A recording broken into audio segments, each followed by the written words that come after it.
Hello दोस्तों, आज मैं फिर से आपके बीच स्वागत करता हूं हमारे YouTube चैनल बायोलॉजी बम्स के इस अगले वीडियो में। आज हम लोग क्लास 12th का नेक्स्ट टॉपिक पढ़ने वाले हैं, जिसका नाम है लिंग सहलंग वंशागति यानी कि सेक्स लिंक्ड इनहेरिटेंस। हम लोग पिछले वीडियो में जस्ट कवर किया था ये सेक्स डिटर्मिनेशन इन ह्यूमन, यानी कि मानव में लिंग निर्धारण किस प्रकार से होता है। आइए हम लोग फिर से उसको एक बार चर्चा कर लेते हैं। तो अगर आप हमारे इस YouTube चैनल के अगर आप नए हो तो हमारे YouTube चैनल बायोलॉजी बम्स को लाइक और सब्सक्राइब करके बेल आइकन दबाना ना भूलें। चलिए आते हैं हम लोग आज पिछले टॉपिक्स के कुछ उसके बारे में आज फिर से जानते हैं हम लोग, जिसका टॉपिक्स था सेक्स डिटर्मिनेशन इन ह्यूमन, मतलब कि लिंग क्रोमोसोम, मतलब मानव में लिंग निर्धारण किस प्रकार से होता है। तो हमने बताया था कि प्रत्येक मनुष्य में, अगर प्रत्येक मनुष्य देखा जाए, प्रत्येक मानव देखा जाए, तो प्रत्येक मानव में यानी कि मेल और फीमेल में 30 जोड़े गुणसूत्र पाए जाते हैं। यानी इस गुणसूत्र के कारण ही हम जानते हैं कि हमारा क्या होता है, लक्षणों का आदान प्रदान होता है। यानी कि माता और पिता के लक्षणों से यानी कि क्रोमोसोम के माध्यम से हमारे संतान में यानी कि अगले संतानों में प्रवेश करता है, या क्या होता है यानी कि उनका एक लक्षण प्रदर्शित करता है, और वह लक्षण उस बच्चे को इंडिकेट यानी कि पहचान करता है कि ये जो बच्चा है, यानी कि जो भी जिस मतलब पेरेंट से यह संतान उत्पन्न होता है उससे वह पता चल जाता है। क्यों? क्योंकि हम जानते हैं कि जो जीन होते हैं वो क्या होते हैं, डीएनए का क्रियात्मक खंड होते हैं। यानी कि यह डीएनए को क्या करता है, क्रियात्मक खंड को हम लोग जीन कहते हैं, और डीएनए के कारण ही हम जानते हैं कि किसी भी मनुष्य या किसी भी अपराधी या कोई भी चीज़ आसानी से पता लगाया जा सकता है कि जो यह है यह किसके संतान है या कौन अपराधी है। अब कहिएगा कि डीएनए कहाँ है, तो अगर किसी भी चीज़ का पता लगाना हो तो आपके स्पर्म से भी हो सकता है, आपके टिश्यू से भी हो सकता है, आपके एक ये रोम्स से भी यानी कि बाल से भी हो सकता है, आपके जो ब्लड्स होते हैं वह ब्लड के माध्यम से भी हम क्या कर सकते हैं, डीएनए के माध्यम से हम लोग पता लगा सकते हैं कि यह जो संतान है ये किनके संतान है। क्योंकि डीएनए फिंगर प्रिंटिंग एक मशीन होती है, उस मशीन के माध्यम से क्या किया जाता है, किसी भी संतानों के मतलब जांच किया जाता है, और साथ ही साथ अपराधी को भी हम लोग क्या करते हैं, पता लगाते हैं। तो हमने बोला कि प्रत्येक मनुष्य में 23 जोड़े गुणसूत्र पाए जाते हैं, यानी कि 23 जोड़े का मतलब 46, यानी कि टोटल आपकी संख्या 46 हो गया। तो मेल और फीमेल में 46 गुणसूत्र होते हैं, जिसमें से 22 जोड़े गुणसूत्र समान होते हैं, ये हमने बताया था। यानी कि 22 जोड़े मेल और फीमेल, मेल में भी और आपका फीमेल में भी क्या होता है, तो दोनों में 22 जोड़े गुणसूत्र समान होते हैं। 22 जोड़े क्या होते हैं, गुणसूत्र समान होने के कारण जो समान होता है वह समान क्या कहलाता है, तो आपका ऑटोसोम कहलाता है। क्या कहलाता है, ऑटोसोम कहलाता है। और इसी ऑटोसोम को हम लोग हिंदी में अलिंग क्रोमोसोम के नाम से जानते हैं। और यह अलिंग क्रोमोसोम केवल लिंग को छोड़कर बाकी सभी अंगों का निर्माण करता है, यानी कि समान होता है मेल और फीमेल में। जैसे कि हाथों का निर्माण होना क्या मेल में नहीं बनता है, मेल के साथ साथ क्या फीमेल में नहीं बनता है, बनता है। यानी कि जिस प्रकार से पुरुषों में में हाथ का निर्माण होता है उसी प्रकार से स्त्रियों में भी हाथ का निर्माण होता है। जिस प्रकार से पुरुषों में पैर का निर्माण होता है उसी प्रकार स्त्रियों में भी पैर का निर्माण होता है। यानी कि रंग रूप प्लस स्ट्रक्चर जिसको हम लोग कह सकते हैं, स्ट्रक्चर बनाने का काम कौन करता है? तो आपका ऑटोसोम करता है। यानी कि ऑटोसोम ही क्या होता है? यह एक ऐसा यह क्रोमोसोम है जो कि मेल और फीमेल दोनों में समान कुछ उत्पन्न करते हैं, यानी समान कुछ ऑर्गन्स उत्पन्न करते हैं। जैसे कि हमने बताया कि हाथ का निर्माण करना, बाल का निर्माण करना, साथ ही साथ स्तनों का उभार लाना, यानी कि मेल में भी होता है बट वह स्तन उतना विकसित ना करके वो क्या होता है, नॉर्मल अवस्था में रहता है। लेकिन फीमेल का वह स्तन बढ़ जाता है, जिसमें हम लोग जानते हैं कि यानी कि उस स्तन के माध्यम से शिशु का क्या किया जाता है, दूध स्राव कराता है, यानी कि दूध को पिलाया जाता है। साथ ही साथ उसके बाद जो किया जाता है, उसके बाद जो होता है आपका ये दोनों मतलब काखों के बीच का बाल आना, साथ ही साथ दोनों जांघाओं के बीच रोम्स का उत्पन्न होना, ये सब क्या होता है, ये लगभग ऑटोसोम के कारण के द्वारा होता है। यानी कि समान जो गुणसूत्र होते हैं वह समान गुणसूत्र इन सभी चीज़ों को प्रकट करते हैं। बट लेकिन 23वां जोड़ा जो होता है वह डिफरेंस होता है, वह भिन्न होता है एक दूसरे से। यानी कि मेल में भी जो होता है वह मेल में जैसे XY होता है और फीमेल में XX होता है, तो यह X और यह X दोनों समान पाया जाता है। इसी को हम लोग ऑटोसोम के नाम से जानते हैं। बट 23वां जोड़ा जो होता है Y एंड X, यानी कि X एंड Y जो होता है यह एक दूसरे से क्या होते हैं, डिफरेंस होते हैं, भिन्न होते हैं। और यही भिन्न होने के कारण से इनमें लिंगों का जो निर्माण होता है वह अलग अलग तौर तरीके से होता है और अलग अलग दोनों होते हैं, जो कि रिप्रोडक्शन की क्रिया में भाग लेकर एक नए संतान की उत्पत्ति करते हैं। और उस संतान में भी इसी प्रकार से डिफरेंस टाइप के लिंग पाया जाता है। इसी को हम लोग लिंग निर्धारण कहते हैं। यानी कि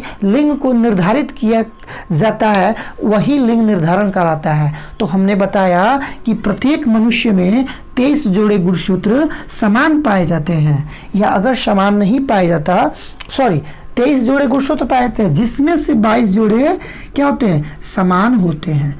यानी 22 जोड़े आपके समान होते हैं, 23 जोड़े समान नहीं होते हैं। 22 जोड़े समान होते हैं मतलब क्या, यानी कि 44 गो संख्या जो होता है वह समान होता है। और उस समान संख्या को, क्रोमोसोम को हम लोग ऑटोसोम के नाम से जानते हैं। और जो 23वां जोड़ा होता है वह क्या होता है, तो आपका X एंड Y होता है। इस X एंड Y को हम लोग सेक्स डिटर्मिनेशन के नाम से, सेक्स क्रोमोसोम के नाम से जानते हैं। सेक्स लिंकेज भी हो जाता है, ठीक। तो यही सेक्स क्रोमोसोम क्या करते हैं, अलग अलग लिंग का निर्माण करते हैं, निर्धारित करते हैं, यही X एंड Y। यानी कि अगर X प्रकट करता है तो यह जाहिर सी बात है कि लड़की उत्पन्न होगा, अगर Y प्रकट करता है तो यह जाहिर सी बात है कि मतलब बॉयज उत्पन्न होगा। ये अगले पीढ़ी में आने वाले जो होते हैं। अगर ऐसे देखा जाए तो X जो होते हैं वो आपके फीमेल्स कहलाते हैं, Y जो होते हैं आपके मेल कहलाते हैं, जो कि एक पेरेंट्स के रूप में होते हैं। वह पेरेंट्स से उनके चाइल्ड्स का निर्माण होता है। ये हमने पिछले वीडियो में पढ़ चुका हूँ और बता भी चुका हूँ। तो अगर आप उस वीडियो को नहीं देखे हो तो आप जाकर देख सकते हैं प्लेलिस्ट में। चलिए आते हैं हम लोग लिंग सहलंग वंशागति, यानी कि सेक्स लिंक्ड इनहेरिटेंस, यानी कि इसमें वंशागति का निर्माण किस तरह से होता है, किस तरह से बढ़ता है, आइए हम लोग देखते हैं। कहता है कि वैसे लक्षण जिसमें जीन लिंग क्रोमोसोम पाया जाता है, यानी कि जो जीन होता है वह लिंग क्रोमोसोम पे पाया जाता है, और ऐसे वंशागति यानी ऐसे वंशागति को हम लोग क्या कहते हैं, लिंग सहलंग वंशागति कहते हैं। यानी कि जो लिंग पर अगर जीन पाया जाए, वह क्रोमोसोम अगर पाया जाता होगा तो वह क्या कहलाएगा, यानी कि उस वंशागति का लिंग सहलंग वंशागति कहलाता है। मतलब कहने का अर्थात जो लिंग होता है, लिंग जो क्रोमोसोम होता है उस पर क्या होता है, जीन पाए जाते हैं। जीन लिंग क्रोमोसोम पे पाए जाते हैं। कह रहा ना यहाँ पे कि लिंग क्रोमोसोम पे पाए जाते हैं, तो यानी कि वही पाया जाता है जो जीन होता है। और ऐसे वंशागत को हम लोग क्या कहते हैं, लिंग सहलंग वंशागति कहते हैं। चलिए अब आते हैं हम लोग, तो अब ड्रोसोफिला और मनुष्य में देखा जाए तो दोनों में जो लिंग सहलंग होते हैं, यानी कि लिंग सहलंगता जो होते हैं, यानी क्रोमोसोम जो होते हैं, एलिल्स जो होते हैं, वह क्या होते हैं, हमेशा जोड़े के रूप में होते हैं, जोड़े के रूप में पाए जाते हैं। तो देखिए वही चीज़ कर रहा है कि ड्रोसोफिला और मनुष्य में लिंग क्रोमोसोम एक जोड़े के रूप में पाए जाते हैं, हमेशा एक जोड़ा के रूप में होता है। मादा में लिंग क्रोमोसोम XX होता है। हम जस्ट अभी यहाँ पे बता रहे थे ये चीज़ कि जो फीमेल होता है वह X को प्रकट करती है। तो कह रहा है कि लिंग क्रोमोसोम यानी मादा में लिंग क्रोमोसोम XX एक समान होता है, यानी कि दोनों देखिए तो XX लिखा गया है तो दोनों तो समान है ना, है तो यह एक दूसरे के समान होते हैं। तो कहता है कि एक समान होते हैं, तो इस तरह के युग्म को, यानी कि इस युग्म को हम लोग होमोमॉर्फिक कहते हैं। क्या कहते हैं, होमोमॉर्फिक कहते हैं। अगर क्वेश्चन पूछ देता है कि बताइए होमोमॉर्फिक क्या होते हैं, तो बता सकते हैं, आप कह सकते हैं कि वैसा क्रोमोसोम जिसमें क्रोमोसोम की संख्या दोनों आपस में समान हो, क्रोमोसोम की जो समानता होती है वह समान हो, और वही क्रोमोसोम जो मादा में पाया जाता है वो क्या होता है, एक दूसरे के समान होता है। तो इस तरह के युग्म को हम लोग होमोमॉर्फिक कहते हैं। आइए, जबकि अगर नर में देखा जाए, यानी कि मेल में देखा जाए, मेल में लिंग क्रोमोसोम XY होता है। हमने यही जस्ट अभी बताया कि Y जो प्रकट करेगा वह मेल को करेगा, यानी कि बॉयज को वो प्रकट करेगा। तो वही चीज़ कर रहा है कि जबकि नर में लिंग क्रोमोसोम XY एक समान नहीं होते हैं। क्या यह X और Y दोनों समान हैं? X के बाद Y दे दिया है, तो यह एक समान ना होकर क्या हो जाते हैं, भिन्न भिन्न हो जाते हैं, यानी डिफरेंट टाइप के हो जाते हैं। और यही डिफरेंस टाइप अलग अलग तौर पे कार्य करते हैं, तो एक समान नहीं होते हैं। तो ऐसे क्रोमोसोम को, यानी कि X नहीं होते हैं, तथा X जो क्रोमोसोम होता है, यानी कि जो ये वाला X जो क्रोमोसोम होता है वह किस आकार का होता है, तो दंडाकार होता है, यानी रॉड के आकार का होता है, यानी कह सकते हैं लंबा होता है। साथ ही साथ कह रहा है कि Y जो क्रोमोसोम होता है वह किस आकार का होता है, कहने का अर्थात हम कह सकते हैं कि वो हुक के आकार का होता है, यानी कि ये दंडाकार का मतलब क्या है, लंबवत होता है, ये हुक के जैसा होता है। कौन, तो हुक के जैसा होता है Y क्रोमोसोम, ये होता है X क्रोमोसोम। ठीक है, तो यह ड्रोसोफिला में देखा जाए या मनुष्य में देखा जाए तो यह हमेशा क्या होते हैं, एक जोड़े के रूप में पाए जाते हैं। ठीक है, तो कहता है कि क्रोमोसोम हुक के एक समान क्या होता है, तो इसलिए इन आकारों को हम लोग क्या कहते हैं, हेट्रोमॉर्फिक कहते हैं। यानी कि जो है दोनों आकार जो होता है, इन दोनों आकारों को हम लोग क्या कहते हैं, मिलाकर हेट्रोमॉर्फिक कहते हैं। आई होप कि आपको यह चीज़ समझ में ज़रूर आया होगा। अब हम लोग जानेंगे इसका क्या चीज़, क्रॉसिंग किस प्रकार से होता है। नोट करना हो आप नोट कर सकते हैं।